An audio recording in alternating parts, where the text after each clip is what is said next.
FTP நேயர்களுக்கு வணக்கம். இன்று நம்மோடு சிறப்பு நேர்காணலுக்காக இணைந்திருக்கிறார் ஜெகதீஸ்வரன் அவர்கள். சார் வணக்கம். வணக்கம். தாவேகா தலைவர் விஜய் அவர்கள் ஈரோட்டில் மக்கள் சந்திப்பை நடத்தியிருக்கிறார். பெரியாரின் சமூக நீதி காத்த மண்ணுல பேசியிருக்கிறாரு. எப்படி சார் பாக்குறீங்க? விஜயுடைய முந்தைய பேச்சுக்கு இது கொஞ்சம் பெட்டரா, பேச்சு மட்டும் இல்ல பல விஷயங்களும் மாறி இருந்ததை நான் பார்த்தேன். இன்னும் சொல்ல போனா விஜய் அவர்கள் நீங்க உங்களோட விமர்சனத்தெல்லாம் நான் ஏத்துக்க மாட்டேன் அப்படின்னு சொல்கின்ற விஜய் அவர்கள் பல விமர்சனங்களையும் ஏத்துக்கிட்டு இருக்காரு அப்படின்னு தான் எனக்கு தோணுச்சு. எதுல இருந்து ஸ்டார்ட் பண்ணணும் அப்படின்னா, விஜயுடைய பரப்புரை கூட்டங்கள், குறிப்பாக அந்த சனிக்கிழமை அரசியல் குறித்து நமக்கு தெரியும். இல்ல பொதுவாக விஜய் தன்னுடைய மேடையில் ஏற்றும் பொழுது அந்த ஒரு 5 பேர் மட்டும் தான், 4 பேர், இவர் 5 பேர் மொத்தமா அவ்வளவுதான் இருப்பாங்க. மாவட்ட செயலாளர்களும் பெரிய முக்கியத்துவம்லாம் கொடுக்க மாட்டாரு. இந்த கூட்டத்துலதான் முதலாக அந்த கட்சியோட மாவட்ட செயலாளர் அவரை மேடையில ஏத்திருக்கார் அப்படிங்கறத முதல் பார்க்க முடிகிறது. முதல்ல மாவட்ட செயலாளர் கூப்பிட்டு அவரை பேச வச்சு அதற்கு பிறகு ஒவ்வொருத்தரையா பேச வச்சார் அப்படிங்கறத பார்க்க முடியும். அது முதல் மாற்றம். இரண்டாவது மாற்றம், நான் 8 நிமிஷம் பேசுறேன், 9 நிமிஷம் பேசுறேன்னு சொல்லி விமர்சிக்கிறீங்க. நான் எத்தனை நிமிஷம் பேசுறேன் உங்களுக்கு என்னன்னு சொல்லிட்டு விஜய் அவர்கள் அது தவறுங்கிறத உணர்ந்து இன்னைக்கு கிட்டத்தட்ட ஒரு அரை மணி நேரம் பக்கத்துல பேசினார் அப்படிங்கறதை பார்க்க முடிகிறது. ரொம்ப டீடைலா பேசணும். சினிமாத்தனமா பேசுறான்னு சொல்றாங்கன்னு சொல்லிட்டு அந்த சினிமாத்தனத்தை பேசுறதா உங்களுக்கு என்னப்பா பிரச்சனைன்னு கேட்டுட்டு அதே நேரத்தில் சினிமாத்தனமா நான் பேசக்கூடாதுங்கிறதையும் கொஞ்சம் குறைச்சிருக்காரு. ரொம்ப ஃபுல்லா குறைச்சிருக்கான்னு சொல்ல முடியாது. இந்த பஞ்ச் டைலாக்லாம் கொஞ்சம் குறைச்சிட்டு கொஞ்சம் நிதானமாக ஒவ்வொரு விஷயமாக பேசணும் அப்படிங்கிறது இருக்காரு. ரொம்ப ரொம்ப முக்கியமாக விஜய் தன்னுடைய ரசிகர்களை அல்லது தொண்டர்களை கண்டிப்பதே கிடையாது அப்படிங்கிறதுல இருந்து ஒரு ஸ்டெப் கொஞ்சம் முன்னாடி போய் அந்த மேலே ஏறின தம்பியை கீழே இறங்கு அப்படின்னு சும்மா இதை வாய் வார்த்தையா சொல்லாம, நீ கீழே இறங்கினாதான் நான் பேசுவேன், பேச கண்டினியூ பண்ணுவேன் அப்படின்னு சொல்லி கோபப்பட்டது ரொம்ப ரொம்ப வரவேற்க வேண்டிய முக்கியமான விஷயம் பார்க்கின்ற. அதுலயும் ஒரு மாற்றம் ஏற்பட்டிருக்கு. சோ ஓவராலா விஜய் கிட்டத்தட்ட பாண்டிச்சேரியில பண்ண எல்லா சொதப்பல்களுக்கும், பாண்டிச்சேரியில எல்லாமே சொதப்பல் என்ன பொறுத்த வரைக்கும், எதுக்கு போனாரு, எதுக்கு அவன் கண்டென்ட் பேசினார் அப்படிங்கிறதுல ஒரு புரியாத தன்மை ஒட்டுமொத்த கட்சியிலும் இருந்த நிலை மாதிரி இன்று பேச வேண்டிய முக்கியமான விஷயங்களை தொட்டு பேசியிருக்கிறார். திமுக குறித்து என்ன பேசணும் அப்படிங்கறத பேசியிருக்காரு. குற்றம் குறைபாடுகள் இருக்கத்தான் செய்யுது. ஆனா முந்தைய பேச்செல்லாம் விட இது ரொம்ப பெட்டரான ஸ்பீச் தான் நான் பார்க்கின்றேன். விஜய் அவர்கள் பல விஷயங்களை இந்த விமர்சகர்கள் சொல்கின்ற விஷயங்களாம் எடுத்துக்கிட்டு அதை செயல்படுத்தியிருக்காரு அப்படிங்கிறத பார்க்கும் பொழுது ஓவரால் இது பெட்டரான ஒன்று தான் நான் பார்க்கிறேன். கரூர் சம்பவத்திற்கு பிறகாக தமிழ்நாட்டுல மக்கள் சந்திப்பு புதுவெளியில இந்த கொங்கு மண்டலத்துலதான் பேசியிருக்கிறாரு. இது எடப்பாடிக்கு அவர் நான் இங்க விஜய்க்கும் ஒரு கோட்டை, இங்க ஒரு செல்வாக்கு இருக்குத நிரூபிக்கிறதுக்கான ஒரு இடமா அவர் பண்றாருன்னு பாக்கலாமா சார்? இல்லைங்க, விஜய் அவர்கள் எந்த ஒரு ஊருக்கு போனாலும் இந்த கூட்டம் வரும். விஜய் ஒரு கிரௌட் புல்லர், அதனால யாருக்கும் எந்த சந்தேகமும் இருக்க வேண்டிய அவசியமே கிடையாது. விஜய் என்கிற நடிகரை பார்ப்பதற்கு வருவார்கள். இதில் பெரும்பான்மையாக ஓட்டுகளாகவும் மாறும். நீங்க ஓட்டுகளாக மாறுறது சில பேர் சொல்லுவாங்க, சும்மா நடிகரை பார்க்க வந்த கூட்டம் இல்ல. நடிகரை பார்க்க வந்தாலும் அந்த நடிகருக்கு வாக்களிக்கக்கூடிய, அவர் தாவேக தலைவரா நடிகராங்கிற முக்கியம் இல்லை, விஜய்ங்கிற நபருக்கு நாங்கள் வாக்களிப்போம் சொல்கின்ற கூட்டம் தான்.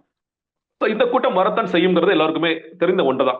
எடப்பாடி அவர்களுக்கு செக் வைக்கிறாரான்னு கேட்டீங்கன்னா, செங்கோட்டையன் அவர்களுக்கு அந்த ஆசை இருந்த காரணத்தினால்தான் அவர் கொங்கு மண்டலத்தில் இந்த கூட்டத்தை நான் போடுறேன் பாரு, விஜய்ங்கிற ஒரு கிரௌட் புல்லரை வச்சு நான் எவ்வளவு பெரிய கூட்டத்தை காமிக்கிறேன் பாருங்க, மாசா காமிக்கிறேன் அப்படிங்கிற பாருங்கன்னு. அது ஒண்ணு.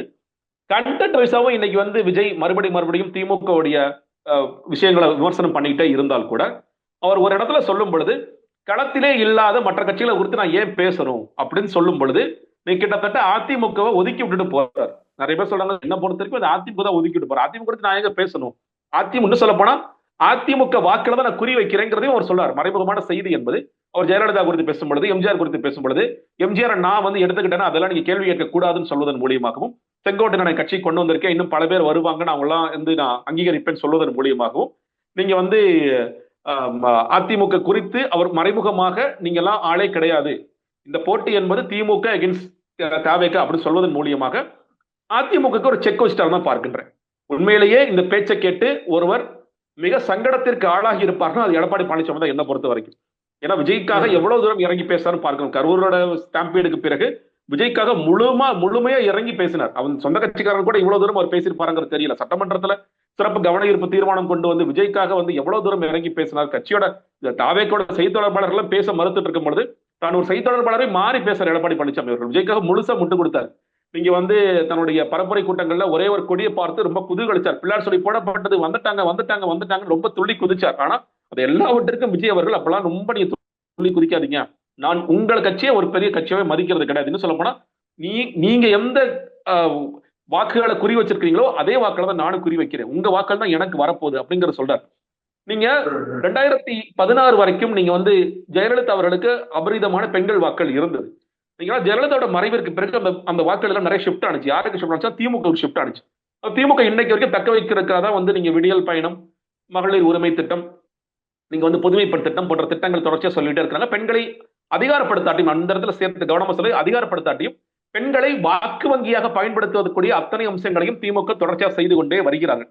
அந்த வாக்களை தான் விஜயம் குறி வைக்கிறார். இல்ல அந்த பெண்கள் வாக்கள் எனக்கு மறுபடியும் வேணுங்கிறக்காக தான் பெண்களையும் உங்களை பார்த்து எனக்கு கைவிட்ட மாட்டீங்கல்ல, உங்களை நம்பிதான் நான் களத்துல இறங்கியிருக்கேன் அப்படின்னு அவர் மறுபடியும் சொல்றது.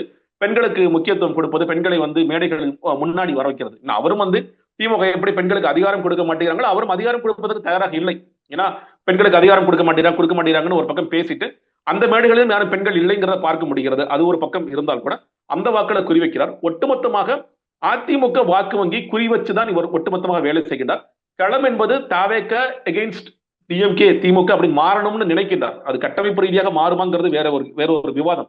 ஆனா அதை நோக்கி செலுத்துவதன் மூலியமாக அதிமுகவை ஒட்டுமொத்தமாக காலி செய்ய வேண்டும்ங்கிற ஒரு முனைப்போடு செயல்படுகிறதா நான் பார்க்க முடிகிறது. பாண்டிச்சேரியிலேயாவது ஒன்றிய அரசு இதை செய்யல அப்படின்னு குறிப்பிட்டு பேசினாரு.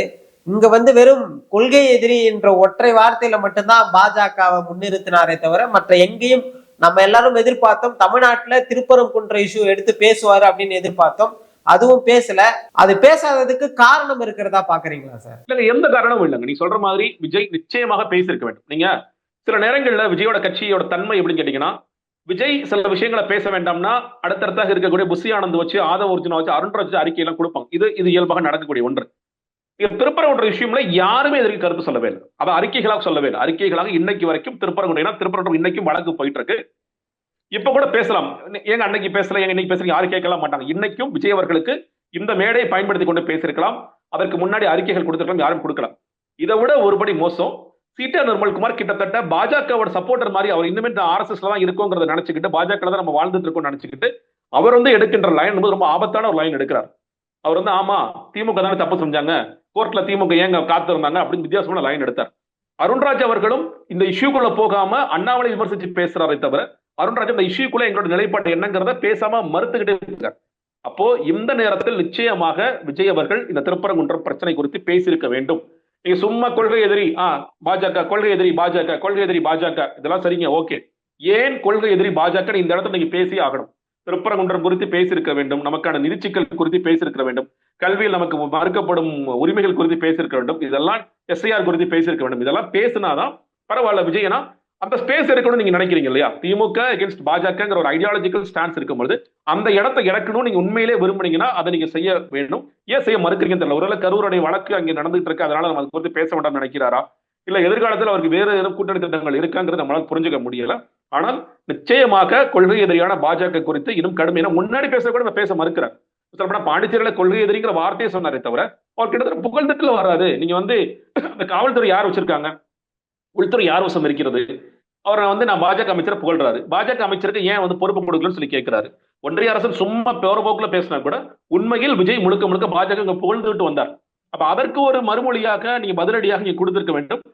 அதை அவர் செய்ய தவறிவிட்டார். திருப்பரங்குன்றம் குறித்து விஜய் பேசாதது நிச்சயம் இப்பொழுதும் கண்டிக்கத்தக்கதுதான். தந்தை பெரியாரிடமிருந்து தேவையான கொள்கையை எடுத்துக்கொண்டோம், அண்ணாவிடமிருந்தும் எம்ஜிஆரிடமிருந்தும் தேர்தல் அணுகுமுறையை எடுத்துக்கொண்டோம்னு சொன்னாரு. இது எப்படி சார் பாக்குறீங்க? இல்லங்க, எந்த தேர்தல் அணுகுமுறை எடுத்துக்கிட்டாருங்க? அறிஞர் அண்ணாவும் எம்ஜிஆர் அவர்களும் தங்கள் கட்சியில் வந்த அனைவரையும் அரவணைத்து செஞ்சாங்க, அரவணைத்து போனாங்க. விஜய் இதை இப்பதான் உணர்றாரு. இப்பதான் நம்ம புதுசா இருந்தாலும் சேர்த்துக்கிட்டாங்க. விஜய் கட்சியில சேர்வதற்கு எத்தனையோ பேர் தயாராக இருந்தார்கள் ஆரம்ப காலத்துல இருந்து. விஜய் அதெல்லாம் கொஞ்சம் கூட கவனிக்க கூட கிடையாது. எல்லாத்தையும் புஷி ஆனந்த் பாத்துக்குவாருன்னு சொல்ல போனா பல பேரை அவங்க இகழ்ந்து வெளியே அமிச்சாங்க. அதெல்லாம் விஜய்க்கு தெரியாதா? எத்தனையோ தலைவர்கள் உங்களை நோக்கி வந்தாங்கல்ல, அந்த தலைவர்கள் நீங்க என்ன பண்ணீங்க? அறிஞர் அண்ணா அவர்களோட உழைப்பு என்ன, எம்ஜிஆரோட உழைப்பு என்ன? எம்ஜிஆர் 1000 கூட்டங்கள் பேசியிருப்பாருங்க. விஜய் எத்தனை கூட்டம் பேசுறாரு? 5 கூட்டம் பேசிட்டாரா? 6 கூட்டம் பேசிட்டாரா? இந்த கூட்டம் மட்டும் போதுமா அவங்களை வந்து முதலமைச்சர் நாட்களில் உட்கார வைப்பதற்கு? தயவு செய்து தேர்தல் அணுகுமுறை, எம்ஜிஆரோட அணுகுமுறை பேசுறதுக்கு நமக்கு தகுதியே கிடையாது.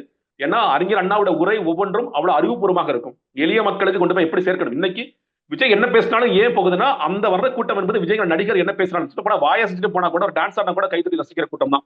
அந்த கூட்டத்திற்கு அதை தாண்டி எல்லாம் ஒண்ணுமே தேவையில்லை. அவங்க அப்படிதான் பாக்குறாங்க. ஆனா நீங்க வந்து தொடர்ச்சியாக அறிஞர் அண்ணாவையோ எம்ஜிஆரோ நீங்க மேற்கோள் எடுத்து பேசுறீங்கன்னா, அறிஞர் அண்ணா வந்து அரசியல் தொடர்ச்சியாக எழுதினார், பேசினார், எல்லாமே பண்ணார். மக்களுக்காகவே தொடர்ச்சியாக இயங்கிக் கொண்டே இருந்தார். பத்திரிகையில் எழுதுவாரு, பேசுவாரு, படிப்பார், இப்படி இருந்தார். விஜய் அப்படியே செய்யறாரு. பொழுது போகாத நேரத்தில் எனக்கு அரசியல் பண்றதா விஜய் இன்னைக்கும் செஞ்சுட்டு இருக்காரு. ஓகே, 22 நாள் ஆயிடுச்சா போயிட்டு ஓகேப்பா பாண்டிச்சேரியில் கூட்டமா ஓகே நான் 1/2 மணி நேரம் வந்து பேசிட்டு போறேன், இங்க வந்து 1/2 மணி நேரம் மாற்றம் இருக்கு. நான் அதுல நான் உடன்படுறேன், ஓரளவுக்கு மாறி இருக்காருன்னு. ஆனா இன்னும் தன்னை அரசியல்வாதியாக முழுமையாக விஜய் தன்னை எடுத்துக் கொள்ளவே இல்லை. அரசியல்வாதியாக எடுத்துட்டு இருந்தாருன்னா திருப்பரங்குன்றத்துக்கு முதல் குரல் விஜயிடமிருந்து வந்திருக்கும். வரவே இன்னைக்கு வரைக்கும் வரலையே. ஆணவ படுகொலை குறித்து விஜய் பேசியிருக்க வேண்டும். இன்னுமே கூட பாருங்க, தேர்தல் அறிக்கைகள் குறித்து பேசுறாரு. அன்னைக்கு பேசுறது நிறைய பேர் தப்பா புரிஞ்சுக்கிட்டாங்கன்னு சொல்லி சொல்றாரு. ஓகேங்க, தப்பா புரிஞ்சுக்கிட்டாங்க. யார் தப்பா புரிஞ்சுக்கிட்டது? விஜயோடைய ஆதரவாளர்கள் தப்பா புரிஞ்சுக்கிட்டாங்க. அன்னைக்கு நீங்க எல்லா மெயின் ஸ்ட்ரீம் டிபேட் பார்த்திருக்கலாம். அவங்க தான் என்ன சொன்னாங்கன்னா, எங்க அண்ணன் இலவசம்னு சொல்லல, இலவசம் கொடுக்க மாட்டோம்னு சொல்லி சொன்னாங்க. விஜய் அண்ணா என்ன தெளிவுபடுத்துறாரு, லூஸ் மாதிரி வளராதீங்கடா, நான் வந்து இலவசம் தான் கொடுக்க போறேன், நான் சொல்றது சலுகைகள் சொன்னா இலவசம் தான், என்னோட ஆதரவாளர்கள் தயவு செய்து ஆதரவாளர்கள் பேர்ல என் பேரை நாரடிக்காதீங்கன்னு சொல்லி அவர் சொல்ல. விமர்சிப்பவர்கள் ரொம்ப தெளிவா சொன்னாங்க, விஜய் சொல்றது இலவசம் தான், அவரும் இந்த லைனுக்கு வராருன்னு சொல்லி சொன்னாங்க.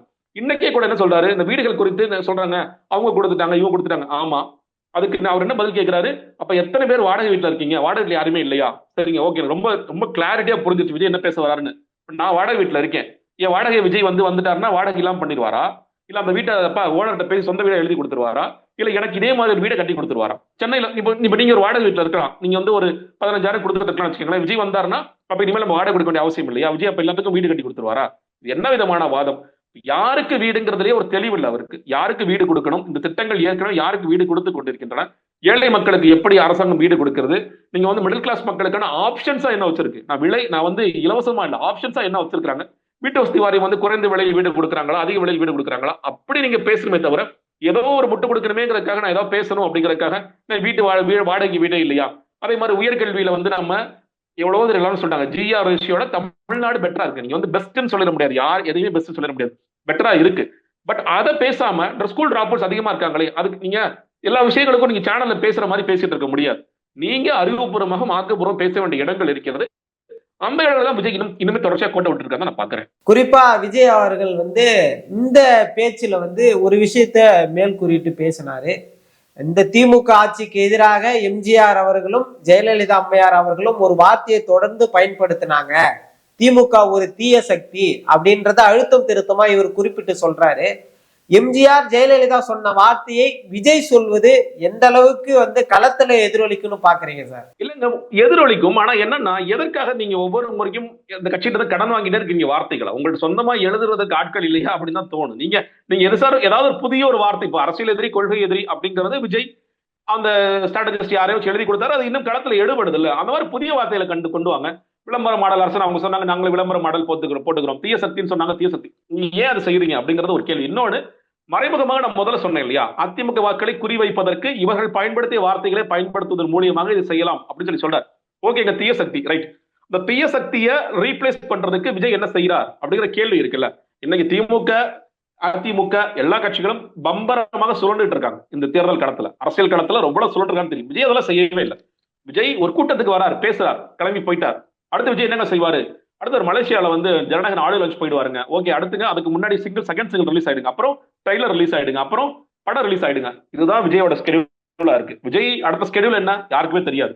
ஜனநாயகன் படம் ரிலீஸ்க்கு அப்புறம் பேசிக்கலாங்க, அதுக்கப்புறம் தேர்தல் அறிவிச்சிருவாங்கப்பா, அப்புறம் தேர்தல் பிரச்சாரம் தான் நீங்க போக போறீங்களா, அதுக்கு முன்னாடி 4 கூட்டங்கள் போட போறீங்களா?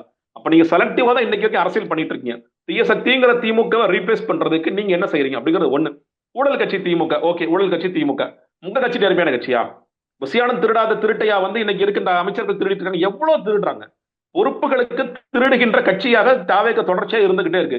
நகர பொறுப்புக்கு திருடுவோம், இணைச்செயலாளர் பொறுப்புக்கு திருடுவோம். எல்லா மாவட்ட செயலாளர்களுமே எப்படியாவது இந்த கீழ நிறுவனம் காசை பிடுங்க வேண்டும்ங்கிற குறிக்கோளோட வேலை பார்த்துட்டு இருக்காங்க. ஒட்டுமொத்த காசும் புசியானதுக்கு போயிட்டு இருக்கு. அப்ப தூய சக்தி பத்தி நம்ம பேசலாமா? நமக்கு அது பேசுறதுக்கு அருகதை இருக்கிறதா அப்படிங்கிறத விஜய் அவர்கள் கொஞ்சமாவது யோசித்து பார்க்க வேண்டும். தன்னுடைய முதுகில் அழுக்கை வைத்துக் கொண்டு மற்றவர்களை பேசுவது என்பது ரொம்ப எளிது. ஆமா, திமுக மேல நிறைய குற்றச்சாட்டு இருக்கு, ஊழல் குற்றச்சாட்டு இருக்கு, நானும் உடன்படுறேன். ஆனா நீங்க முதல்ல சரியா இருக்கீங்களான்னு கேட்டீங்கன்னா நீங்க அதுக்கு சரியாகவே இல்லை. நீங்க கேட்கல, இல்ல இது கட்சிக்குள்ள நடக்கிற ஊழல், அது வந்து அரசியல் ஊழல். கட்சிக்குள்ளேயே ஊழலை கட்டுப்படுத்த முடியாத விஜய் நாளைக்கு அரசியல் வந்து ஊழல் கட்டுப்படுத்த போறாரா? இது என்ன விதமான வாதம் இது? நிச்சயமா சார், பல்வேறு விஷயங்கள் பேசணும், தொடர்ந்து பேசுவோம் சார். நன்றி.